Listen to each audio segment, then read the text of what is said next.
let's continue the same chapter itself, that is separation of substances.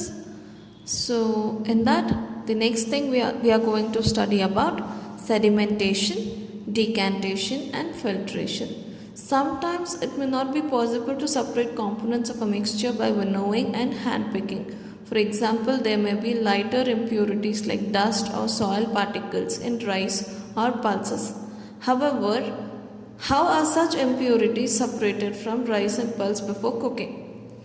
So ಈ ಥರದ್ದು ಕೆಲವೊಂದು ಅಕ್ಕಿಯಲ್ಲಿ ಒಂದೊಂದ್ಸಲ ಏನಾಗುತ್ತೆ ಕಣ್ಣಿಗೆ ಕಾಣಿಸ್ತಾ ಇರೋಂಥ ಧೂಳು ಥರದ್ದು. ಸೊ ಅಕ್ಕಿಗೆ ಒಂದು ಪೌಡರ್ ಮಿಕ್ಸ್ ಮಾಡ್ತಾರೆ, ಹೌದಾ, ಹುಳ ಆಗಬಾರ್ದು ಅನ್ಸುತ್ತೆ. ಆ ಥರದ ಪೌಡರ್ನೆಲ್ಲ ನಾವು ಹೇಗೆ ತೊಳಿಬೇಕು?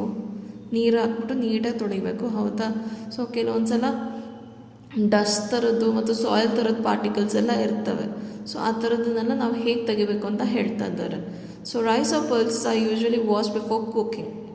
ಸೊ ಬೇಳೆ ಆಗಲಿ ಅಕ್ಕಿ ಆಗಲಿ ನಾವು ಅನ್ನ ಮಾಡೋದಕ್ಕೂ ಮುಂಚೆ ಒಂದು ನೀಟಾಗಿ ತೊಳಿತೀವಿ, ಕರೆಕ್ಟಾ? When you add water to these, the impurities like dust particles get separated. So ನೀರು ಹಾಕಿದ ತಕ್ಷಣ ಮೇಲ್ಗಡೆ ತೇಲ್ಕೊತ ಬಂದುಬಿಡ್ತವೆ ಲೈಟಾಗಿರುವಂಥ ಮಟೀರಿಯಲ್ಸ್ ಎಲ್ಲವು. So these impurities go into the water. ನಾವು what will sink to the bottom of the vessel, rice or dust. So rice ಕೆಳಗಡೆ ಬಾಟಮಲ್ಲಿರುತ್ತೆ, ಡಸ್ಟ್ ಥರದ್ದೆಲ್ಲ ಮೇಲ್ಗಡೆ ತೇಲ್ಕೋತಾ ಬರುತ್ತೆ. ಏನಕ್ಕೆ? ರೈಸು ಹೆವಿ ಆಗಿರುತ್ತೆ ಮತ್ತು ಡಸ್ಟು ಲೈಟ್ ಆಗಿರುತ್ತೆ. ಸೊ ರೈಸ್ ಕೆಳಗಡೆ ಬಾಟಮಲ್ಲಿ ಸೆಟ್ಲ್ ಆಗುತ್ತೆ, ಡಸ್ಟ್ ಥರ ಪಾರ್ಟಿಕಲ್ಸ್ ಅಂಥವೆಲ್ಲ ಮೇಲ್ಗಡೆ ತೇಲ್ಕೊಂಡು ಅದನ್ನು ನೀಟಾಗಿ ಮೆಲ್ಲಕ್ಕೆ ನೀರೆಲ್ಲ ಬೋಗಿಸ್ಬಿಟ್ಟು ತೆಗಿಬೋದು, ಕರೆಕ್ಟಾ? When the heavier component in the mixture settles after water is added to it, the process is called sedimentation. So heavy component ಬಾಟಮಲ್ಲಿ ಸೆಟಲ್ ಆಗೋದನ್ನು ನಾವೇನಂತ ಕರಿತೀವಿ? ಸೆಡಿಮೆಂಟೇಷನ್ ಅಂತ ಕರಿತೀವಿ, okay. When the water is removed, the process is called decantation. So ಮೇಲ್ಗಡೆ ಇರುವಂಥ ನೀರು, ಧೂಳೆಲ್ಲ ಆಗಿರುವಂಥ ನೀರನ್ನ ನಿಧಾನವಾಗಿ ಸಪ್ರೇಟ್ ಮಾಡ್ತೀವಲ್ಲ along with the dust. So ಅದನ್ನು ಡಿಕ್ಯಾಂಟೇಷನ್ ಅಂತ ಕರೀತಾರೆ. So process of removing water is called decantation. The process of settling of the heavier substances is called sedimentation. So the same principle is used for separating a mixture of two liquids that do not mix with each other. For example, oil and water from their mixture can be separated by this process. So ನೀರು ಎಣ್ಣೆ mix ಆಗೋದೇ ಇಲ್ಲ, ಹೌದು ತಾನೆ? ನೋಡಿದ್ದೀರ ತಾನೆ?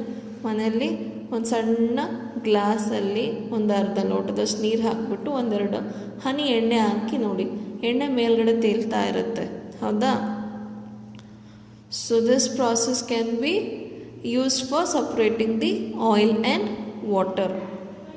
If a mixture of such liquid is allowed to stand for some time, they form two separate layers.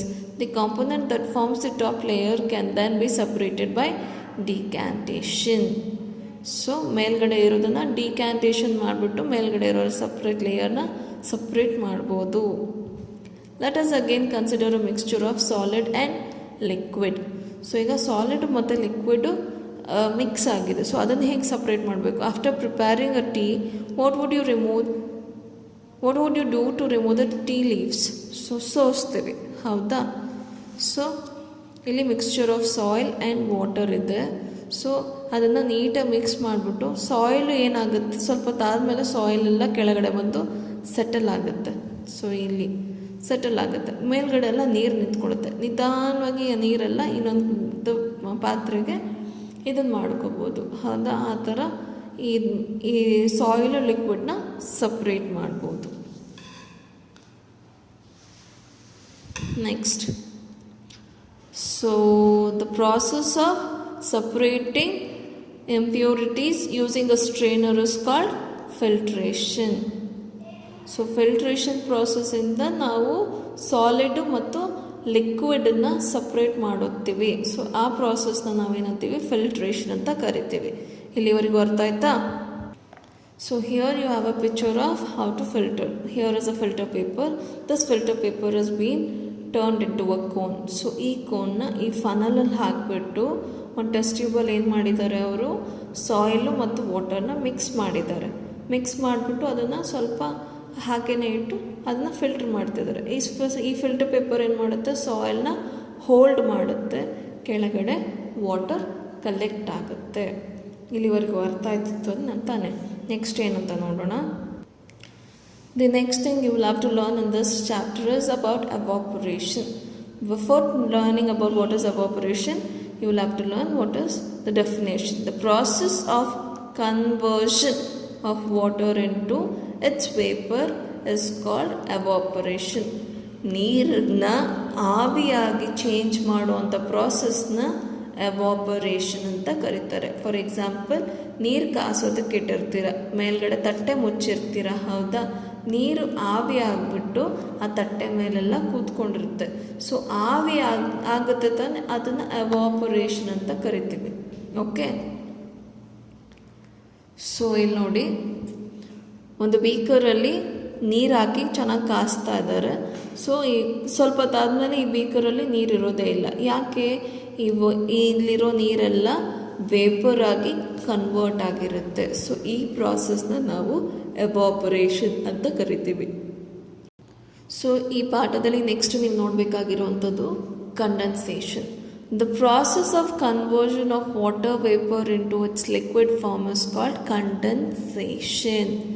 So ಎವಾಪರೇಷನಿಗೆ exact reverse thing condensation. So water ವೇಪರ್ನ, so ನಾವು ಇದೇ ಎಕ್ಸಾಂಪಲಲ್ಲಿ ಇನ್ ಕೇಸ್ ಇಲ್ಲೊಂದು ತಟ್ಟೆ ಇಟ್ಟಿದ್ರೆ ಏನಾಗ್ತಾಯಿತ್ತು, ಈ ವಾಟರ್ ವೇಪರೆಲ್ಲ ಈ ತಟ್ಟೆ ಹತ್ರನೇ ಸ್ಟಾಪ್ ಆಗ್ತಾಯಿತ್ತು. ಇಲ್ಲಿ ತಟ್ಟೆ ಇಲ್ಲದೆ ಇರೋದ್ರಿಂದ ಎಸ್ಕೇಪ್ ಆಗ್ತಾಯಿದೆ. ಸೊ ಇಲ್ಲಿ ತಟ್ಟೆ ಮುಚ್ಚಿದ್ರೆ ಏನಾಗ್ತಾಯಿತ್ತು, ಆ ವಾಟರ್ ವೇಪರ್ಸ್ ಎಲ್ಲ ಮತ್ತೆ ಇಲ್ಲಿ ಕಲೆಕ್ಟ್ ಆಗ್ತಾಯಿತ್ತು ತಟ್ಟೆ ಥರ. ಇಲ್ಲಿ ಒಂದು ಎಕ್ಸಾಂಪಲ್ ಇದೆ ನೋಡಿ. ಸೊ ಈ ಕೆಟಲಲ್ಲಿ ಬಿಸಿನೀರು ಇಟ್ಟಿದ್ದಾರೆ, ಈ ತಟ್ಟೆಯಲ್ಲಿ ಐಸ್ ಕ್ಯೂಬ್ಸ್ ಇಟ್ಟಿದ್ದಾರೆ. ಸೊ ಈ ಕೆಟಲಿಂದ ಬರುವಂಥ ವೇಪರ್ಸು ಈ ಐಸ್ ಕ್ಯೂಬ್ಸಲ್ಲಿರೋದ್ರಿಂದ ಇಲ್ಲಿ ವೇಪರ್ಸು ತಣ್ಣಗಾಗ್ತಾ ಇದೆ. ಸೊ ತಣ್ಣಗಾಗ್ಬಿಟ್ಟು ಅದು ವಾಟೆ ಕಂಡೆನ್ಸ್ಡ್ ಆಗಿಬಿಟ್ಟು ವಾಟರ್ ರೀತಿಯಲ್ಲಿ ಈ ಬೀಕರಲ್ಲಿ ಕಲೆಕ್ಟ್ ಆಗ್ತಾ ಇದೆ. So the process of conversion of water vapours into its liquid is called condensation. ಅರ್ಥ ಆಯಿತು ತಾನೆ? The next thing you will have to learn in this chapter is, can water dissolve any amount of a substance? ನೀರು almost ಎಲ್ಲ ಸಬ್ಸ್ಟೆನ್ಸಸ್ನು ಕರಗಿಸ್ಕೊಡುತ್ತೆ, ಹೌದಾ? ಹಾಗಂತ ಎಷ್ಟು ಹಾಕಿದ್ರು ಅಷ್ಟನ್ನ ಕರಗುತ್ತಾ? ಇದನ್ನು ಕೇಳ್ತಾ ಇದ್ದಾರೆ. ಸೊ ಇದಕ್ಕೊಂದು ಸಣ್ಣ ಎಕ್ಸ್ಪೆರಿಮೆಂಟ್ ಮಾಡೋಣ. ಸೊ ಇಲ್ಲಿ ನೋಡಿ, ಒಂದು ಗ್ಲಾಸಲ್ಲಿ ನೀರು ತೊಗೊಂಡಿದ್ದಾರೆ, ಇಲ್ಲಿ ಸ್ವಲ್ಪ ಸಾಲ್ಟ್ ತೊಗೊಂಡಿದ್ದಾರೆ. ಸೊ ಸಾಲ್ಟನ್ನು ನೀರಲ್ಲಿ ಹಾಕಿ ಮಿಕ್ಸ್ ಮಾಡ್ತಾ ಇರ್ತಾರೆ. 1 ಸ್ಪೂನು ಡಿಸಾಲ್ವ್ ಆಗುತ್ತೆ, 2 spoon also dissolves, 3rd spoon partly dissolves and partly is not dissolved because the saturation level is up to the mark. ಮುಗಿದೋಯ್ತು ಅದರದ್ದು ಕೆಪಾಸಿಟಿ. ಸೊ ನಿಮಗೆ ಎಷ್ಟು ಊಟ ಹಾಕಿದ್ರು ತಿಂತೀರಾ? ಇಲ್ಲ. ನಿಮಗೆ ಹೊಟ್ಟೆ ತುಂಬ ತಕ್ಷಣ ಸ್ಟಾಪ್ ಮಾಡ್ತಿರೋ ತಾನೆ, ಅದೇ ಥರ ಇದಕ್ಕೆ ಎಷ್ಟು ಸಾಲ್ಟ್ ಹಾಕಿದ್ರು ಕರಗ್ತಾ ಇದೆ ಅಂತ ಹಾಕ್ತಾನೆ ಇದ್ದರೆ ಕರಗೋದಿಲ್ಲ. ಓಕೆ, ಒಂದು 3 ಸ್ಪೂನ್ಸ್ವರೆಗೂ ಕರಗುತ್ತೆ, ಆಮೇಲಿಂದ ಹಾಗೇ ಬಾಟಮಲ್ಲಿ ಸೆಟಲ್ ಆಗುತ್ತೆ. ಬೇಕಂದರೆ ನೀವು ಇನ್ನೊಂದು ಎಕ್ಸಾಂಪಲ್ ಮಾಡ್ಕೊಳ್ರಿ. ಸೊ 2 ಗ್ಲಾಸ್ ತೊಗೊಳ್ರಿ, ಒಂದು ಗ್ಲಾಸಲ್ಲಿ 1 ಚಮಚ ಸಕ್ಕರೆ ಹಾಕ್ರಿ, ಇನ್ನೊಂದು ಗ್ಲಾಸಲ್ಲಿ 3 ಚಮಚ ಸಕ್ಕರೆ ಹಾಕ್ರಿ, ಎರಡನ್ನೂ ಮಿಕ್ಸ್ ಮಾಡಿರಿ. ಸೊ ಇಲ್ಲಿ 1 ಚಮಚ ಹಾಕಿರೋಂಥ ಗ್ಲಾಸು ಸೇಮ್ ಕ್ವಾಂಟಿಟಿ ವಾಟರ್ ತೊಗೋಬೇಕು. 1 ಗ್ಲಾಸಲ್ಲಿ ಮಾತ್ರ 1 ಚಮಚ ಸಕ್ಕರೆ, ಇನ್ನೊಂದು ಗ್ಲಾಸಲ್ಲಿ 3. ಇನ್ ಕೇಸ್ ಈ 3 ಚಮಚ ಹಾಕಿರೋ ಸಕ್ಕರೆನೂ ಕರಗ್ತು ಅಂದ್ಕೊಳ್ರಿ, ಇನ್ನೊಂದು ಚಮಚ ಹಾಕ್ರಿ, 3 ಚಮಚ ಸಕ್ಕರೆ ಹಾಕಿರೋ ಗ್ಲಾಸಿಗೆ. ಸೊ ಸರ್ಟನ್ ಪಾಯಿಂಟ್ ಆಫ್ ಟೈಮಲ್ಲಿ ಅದು ಕರಗೋದಿಲ್ಲ. ಸೊ ಎಷ್ಟೇ ಸಬ್ಸ್ಟೆನ್ಸ್ ಹಾಕಿದ್ರೂ ಕರಗೋದಕ್ಕೆ ಆಗೋದಿಲ್ಲ. There is certain limit.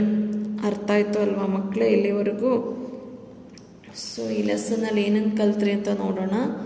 Hand picking, winnowing, sieving, sedimentation, decantation and filtration are some of the methods of separating substances from their mixtures. ಅರ್ಥ ಆಯಿತು ತಾನೆ?